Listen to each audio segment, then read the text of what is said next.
Steps to download and run Kali Linux 2023.4 on VirtualBox within Windows 11. First, go to the official Kali Linux website and navigate to the download section. Select Kali Linux 2023.4 and choose the appropriate version, that is 64-bit recommendation. Now next step is to install VirtualBox.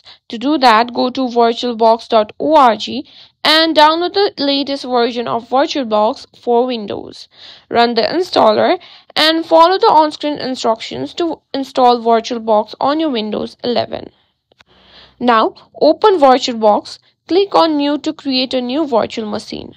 Name it Kali Linux 2023.4 and select the type as Linux and version as Debian, that is 64-bit.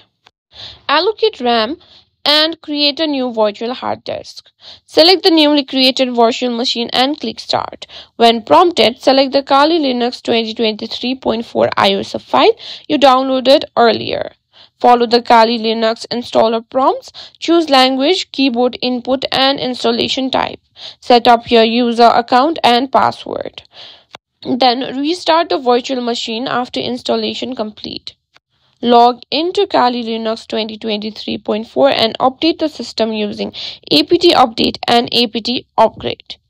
Install VirtualBox guest additions for better integration.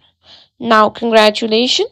You've successfully downloaded and installed Kali Linux 2023.4 on VirtualBox within Windows 11.